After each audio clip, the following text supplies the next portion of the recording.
SER Podcast. ¿Qué tal? Muy buenos días. A partir de las 8 de la mañana, Ángeles Barceló les va a saludar desde Pontevedra en una edición especial de Hoy por Hoy, con la que queremos celebrar los 50 años de la UNED, la Universidad Pública Semipresencial, la Universidad de Educación a Distancia. Y esto en un viernes que viene con novedades de las últimas horas que pasan fundamentalmente por el Congreso de los Diputados, también por la división en el seno del Gobierno. Sobre esto, por primera vez en la legislatura, Unidas Podemos se ha desmarcado de una ley que sale del Gobierno. Es la ley audiovisual que además ha puesto en guerra a los productores independientes. Sonia Palomino, buenos días. ¿Qué tal, Pedro? Buenos días. Dicen en la formación morada que es un toque de atención al PSOE por acercarse al PP. De hecho, la norma ha salido adelante con la abstención de los populares. La cuestión clave, en realidad, por la que Podemos no ha votado a favor, está en una enmienda que los socialistas presentaron a la ley. Enmienda que permite a las cadenas privadas financiar a sus propias productoras, haciéndolas pasar por productoras independientes. Con esta decisión, dice el mundo del cine y la televisión, se está firmando una sentencia de muerte para el sector. José Manuel Romero. Con la nueva ley, las productoras que son dependientes de las televisiones privadas pueden producir contenidos para terceros y autoconsiderarse independientes. De esa manera se beneficiarán de un tanto por ciento de las ayudas. Hasta ahora no podían por tener una relación directa. Esa es la clave, el cambio de una palabra, solo una palabra, que modifica la definición de lo que se considera un productor independiente. Podría llegar a una autofinanciación encubierta, sin duda, y puede darse el caso que vaya a financiar también obra para las plataformas. Jordi Oliva, el presidente de la Federación de Productores Audiovisuales, cree que este cambio amenaza la diversidad cultural del sector, pone en peligro a un tipo de cine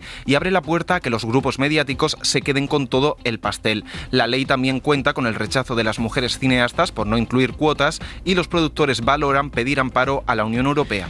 Una ley que sí ha salido adelante con el consenso de los dos partidos del Gobierno es la ley del solo sí es sí. El solo sí es sí, el hermana yo sí te creo, por fin se convierte en una ley. La libertad sexual va a ser, por fin, un derecho en nuestro país. Y vamos a cambiar la violencia por la libertad y vamos a cambiar el miedo por el deseo. España es, desde hoy, un país más libre y un país más seguro para todas las mujeres. La ley que recoge que cualquier relación sexual debe ser consentida porque de lo contrario se trata de una agresión. Una ley que en realidad es fruto de protestas por la sentencia a los 5 miembros de la manada después de violar a una chica de 18 años en un portal de Pamplona durante los Sanfermines. El grito feminista que llenó las calles entonces fue la semilla de la ley que este jueves se ha hecho una realidad en el Congreso. Entonces, la Audiencia Provincial de Navarra estableció que no se había producido una violación porque la víctima no había dicho específicamente que no, sin tener en cuenta lo que la chica había declarado, que estaba bajo el control de 5 hombres completamente en shock. Así que a partir de ahora tendrá que haber un consentimiento expreso. Suprime el delito de abuso y la víctima no va a tener que demostrar que opuso resistencia. Es lo que ha aprobado la Cámara Baja con los votos en contra del PP y de Vox. La ley sale adelante aunque no recoge la abolición de la prostitución, un asunto que ha generado discrepancias en el Gobierno. La portavoz del PSOE, Laura Berja, cargó duramente contra sus socios de Unidas Podemos. ¿Qué sienten todos ustedes cuando ven los burdeles? ¿Piensan que hay algo de libertad ahí dentro? Yo lo único que veo son campos de concentración de mujeres. Perseguir el proxenetismo es un primer paso para la abolición de la prostitución y ustedes no han querido darlo. Y todo esto en el mismo día en el que Pedro Sánchez intentó, sin éxito, hay que decirlo, convencer a sus socios parlamentarios de que no sabía nada sobre el espionaje del CNI a miembros del independentismo.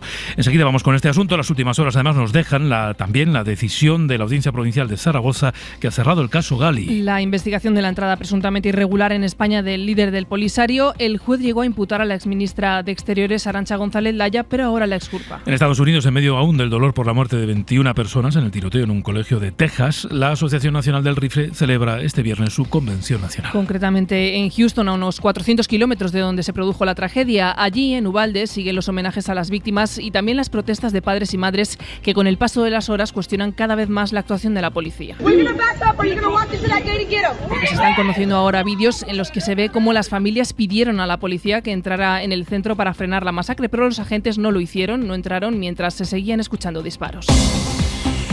Es viernes, es 27 de mayo y es un viernes que nos devuelve al verano. Porque suben las temperaturas en todo el país después de varios días de caída de los termómetros. Las máximas van a estar en torno a los 30 grados, más cerca de los 35 en el sur de la península, y se espera sol durante toda la jornada en la mayor parte de España. Puede llover en Baleares, el Cantábrico Oriental y el norte de Navarra. Pedro Sánchez lo intentó. El gobierno no conoce, no decide sobre las decisiones operativas de los servicios de inteligencia. Eso, señorías, ha podido pasar en otro momento, con otro gobierno, como hemos visto, pero jamás ha pasado con este gobierno desde que yo soy presidente del gobierno y les garantizo que no pasará. Mes y medio después de que conociéramos las primeras informaciones sobre el supuesto espionaje a miembros del independentismo vasco y catalán, el presidente intentó convencer a sus socios de que el gobierno no sabía nada. Sánchez dice desconocer lo que sí reconoció el CNI, que hubo espionaje a 18 líderes independentistas, y anunció una nueva ley de secretos oficiales y una reforma de la ley del CNI para aumentar el control judicial. Pero estos anuncios son insuficientes para los socios parlamentarios del gobierno, especialmente para Esquerra Republicana. Fue también insuficiente para el PNV. Los dos advierten de las consecuencias que esto puede tener en la estabilidad parlamentaria. Guillermo Lerma, buenos días. Buenos días. La mayoría de los grupos de la oposición no se cree que el jefe del Ejecutivo no estuviera al tanto de las operaciones del CNI, así que malestar entre los diputados presuntamente espiados, pero también entre los socios parlamentarios a los que Sánchez pretendía calmar. Esquerra llegaba a calificar al jefe del Ejecutivo como el mayor controlador del CNI y junto a Bildu o el PNV advertía de las consecuencias que puede tener el caso para la mayoría de la investidura. Ustedes no nos pueden chantajear constantemente. Y cierren esta crisis.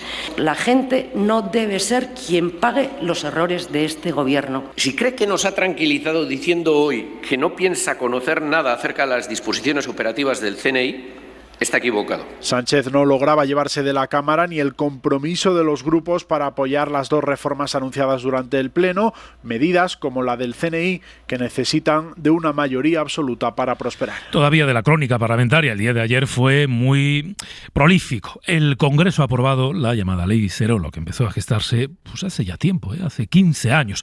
La principal novedad es que por primera vez se tipifica como delito de odio en el Código Penal el antigitanismo, con penas que pueden alcanzar los 4 años de cárcel. Adela Molina. El debate fue toda una declaración de respeto y de reconocimiento al pueblo gitano. Todos los grupos, excepto Vox, que se abstuvo, votaron a favor de incluir expresamente el antigitanismo y la porofobia como delitos de odio en el Código Penal.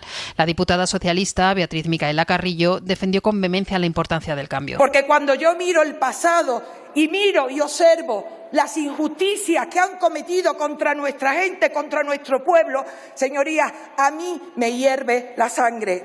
Por eso hoy somos testigos de la victoria de un pueblo. El PP votó a favor de incluir el antigitanismo, aunque rechaza la ley de igualdad de trato. Votó en contra cuando se aprobó en comisión porque dice que crea inseguridad jurídica. También rechaza la ley Vox, que piensa además que el pueblo gitano ya tiene su protección garantizada en otras normas y por eso se abstuvo. Con este punto, que era el único pendiente, la ley Cerolo queda completamente aprobada. Del ámbito laboral, la Inspección de Trabajo ha enviado más de 83.000 cartas a empresas sospechosas de cometer fraude en la contratación. Por ejemplo, los que usan de forma irregular los contratos fijos discontinuos, comunicaciones a las empresas sospechosas de ese fraude. En total, el Ministerio de Trabajo calcula que hay unos 200.000 empleados afectados. Nos lo va a contar Alejandra de la Fuente. Pues sí, la inspección ha empezado a mandar cartas a empresas sospechosas de estar haciendo un uso irregular de los contratos fijos discontinuos y de los contratos temporales. En total se enviarán más de 83.000 cartas en 3 remesas que afectarán a casi 200.000 trabajadores. El objetivo principal de la reforma laboral es atajar la temporalidad irregular y que el contrato común sea el indefinido. Por ello, las sanciones se han elevado a un máximo de 10.000 euros y se aplican por situación en fraude y no por empresa en fraude. Escuchamos a Mercedes Martínez, presidenta del Sindicato de Inspectores UPIT. Ahora en la reforma laboral las sanciones se individualizan y por tanto recaerán tantas sanciones a la empresa como trabajadores que hayan sido afectados por fraude en la contratación. Lo cierto es que con la reforma laboral la calidad del empleo está virando. 1 de cada 10 contratos que se firmaban antes de la reforma eran fijos y ahora es 1 de cada 2. Y el Gobierno abre la puerta a prorrogar la limitación de la subida del alquiler. Una medida que se puso en marcha para paliar la crisis derivada de la pandemia y que ahora pretende frenar el impacto de la subida de la inflación. La ministra de Transportes, Raquel Sánchez. Seguimos preocupados por la inflación, por el incremento de los precios, ¿no?, de los combustibles, y ante este escenario, evidentemente que el Gobierno prorrogará las medidas que sean necesarias para intentar amortiguar el efecto negativo de la crisis, entre ellas la limitación, evidentemente, y esta limitación tiene un carácter muy social. Y además en Sevilla. Justicia para Marta, justicia para Marta. Este es el momento en el que Francisco Javier García, conocido como el Cuco, llegaba a las puertas del juzgado de Sevilla para declarar como acusado por falso testimonio en el juicio por el asesinato de Marta del Castillo.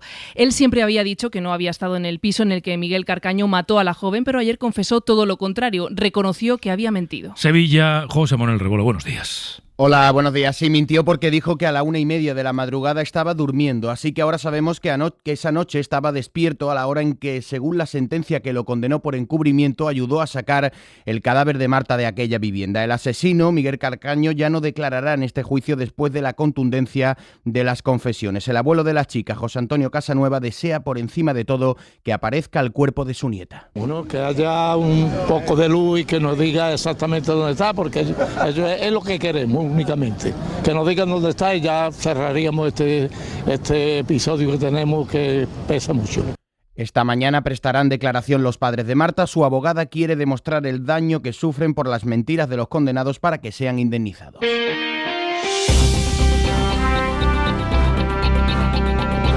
Un dato tranquilizador sobre la viruela del mono: la secuencia completa del virus en nuestro país ha permitido descubrir que los brotes que se han producido en España son de una variante menos peligrosa. Es la conclusión del análisis que ha hecho el Instituto Carlos III, que permite además comprender mejor cómo se comporta la enfermedad. Javier Gregori. La secuenciación realizada por científicos españoles del Instituto de Salud Carlos III es una de las más completas que se han obtenido hasta ahora en todo el mundo, porque alcanza ya una cobertura del 100% de los 190.000 pares de bases del genoma que tiene este virus. La secuenciación completa ha confirmado que el virus de la viruela del mono, que ha provocado un brote en nuestro país, pertenece a la variedad que afecta a África Occidental, que es la de menor virulencia entre las dos conocidas. Además, este primer análisis genético del genoma completo del virus de la viruela del mono permitirá obtener nuevos datos sobre su comportamiento y también sobre su origen, su forma de circulación y su modo de contagio en nuestro país. Y Portugal, que tiene ya 58 casos confirmados de viruela del mono, estudia ahora vacunar a contactos de positivos y profesionales de la salud. Lisboa, Lucas Font. Portugal sigue siendo el tercer país europeo con más casos notificados de la viruela del mono. En las últimas horas se han confirmado 9 contagios más, lo que eleva la cifra total a 58. Las autoridades sanitarias están estudiando administrar vacunas tanto al personal sanitario como a los contactos de los casos confirmados, unas inyecciones que el gobierno espera recibir en las próximas semanas. Sabemos que hay un movimiento de adquisición europea. Sabemos que la Unión Europea se está movilizando para adquirir vacunas y posteriormente se hará una distribución. Esperemos que no sea necesario recibir una cantidad muy grande, ha dicho el secretario de Estado de Salud. Portugal ya cuenta con una reserva de vacunas, aunque el gobierno no ha especificado el número total ni la cantidad de dosis que llegarán próximamente. Por ahora, los 58 infectados son todos hombres, la mayoría de ellos menores de 40 años y residentes en la región de Lisboa.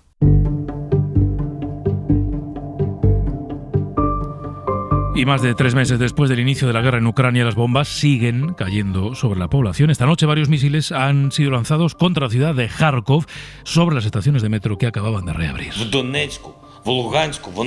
Hay al menos 9 muertos y 19 heridos, según ha confirmado Zelensky en su discurso diario. El presidente ucraniano ha reconocido también que la zona del Donbass es prácticamente territorio inhabitable por la acción rusa. Putin, mientras, sigue impasible. Ayer le llamó el primer ministro italiano, Mario Draghi, para pedirle que levante el bloqueo a los puertos ucranianos, de manera que pueda salir de allí el cereal que tanto necesitan en los países africanos, donde hay problemas de abastecimiento, pero no ha habido manera. La crisis alimentaria que está avvicinando. Así que dice Draghi que se avecina una crisis alimentaria de proporciones gigantescas y terribles consecuencias humanitarias. Putin, claro, da una versión diferente, muy diferente. Dice que son las sanciones de Occidente las que bloquean las exportaciones y advierte de que esos castigos económicos no le van a detener. Moscú, Javier González Cuesta. Vladimir Putin repasó ayer la desafiante situación geopolítica en la que se encuentra Rusia. Primero por videoconferencia en el Foro Económico Euroasiático y posteriormente por teléfono con el primer ministro de Italia, Mario Draghi. El presidente ruso remarcó en el evento que será imposible aislar a su país y que muchas más naciones quieren ser independientes de Occidente, por lo que ningún gendarme mundial podrá parar ese proceso. Putin subrayó además que las sanciones han hecho más fuerte a Rusia, que en su opinión logró sustituir las importaciones por la producción local. Como contraste, el alcalde de Moscú dijo al mismo tiempo, en otro evento, que la nacionalizada planta de Renault necesitará suministros extranjeros si quiere fabricar coches modernos. Por otro lado, Putin también habló con Draghi, a quien pidió que Europa y Estados Unidos retiren las sanciones para poder exportar granos y fertilizantes al resto del mundo. Esa es su versión. Occidente acusa a Moscú de bloquear el Mar Negro a los barcos del granero ucraniano. Y un grupo de científicos italianos ha logrado secuenciar por primera vez el genoma humano de 2 cuerpos sepultados en Pompeya después de la erupción del Vesubio. Es un descubrimiento que arroja luz sobre la diversidad genética que existía en la época, en el año 79 después de Cristo. Corresponsal en Roma, Joan Soles. La secuencia del genoma de los 2 habitantes de la Casa de los Artesanos de Pompeya, fallecidos en la erupción del 24 de agosto del año 79, arroja pocos datos, pero interesantes por ser la primera vez que se obtienen. El resultado de las pruebas, publicado en la revista Scientific Reports, no arroja, por ejemplo, el color de los cabellos o de los ojos. Sin embargo, fija la edad de él en unos 35 años y de ella en unos 50, ambos enfermos de grave tuberculosis y artritis, respectivamente.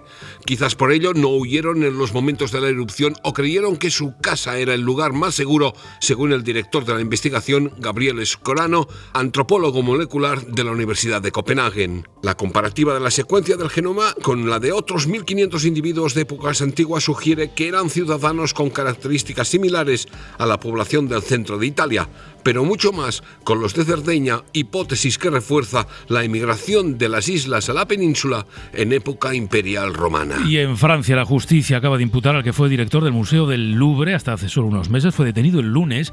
Está acusado de blanqueo y tráfico de antigüedades. París, Sara Canals, buenos días. Buenos días. Tanto el exdirector como otros 2 altos cargos del museo son sospechosos de estar involucrados en la venta ilegal de antigüedades egipcias. Entre estas obras figura una estela de granito rosa de aproximadamente 1,5 metros de altura dedicada a Tutankamón y expuesta en el Louvre de Abu Dhabi, adjudicada por 8 millones de euros. O, por ejemplo, un sarcófago dorado de unos 2.000 años de antigüedad que el Museo Metropolitan de Nueva York tuvo que devolver a Egipto en 2019 tras comprobar que su certificado era falso. El exdirector Jean-Luc Martínez, que dejó el cargo en agosto tras 8 años al frente del museo, niega los cargos de los que se le acusa y ha sido finalmente puesto en libertad bajo control policial, mientras que el portavoz del museo ha rechazado hacer comentarios al respecto al tratarse de una investigación en curso. Cadena SER. La radio.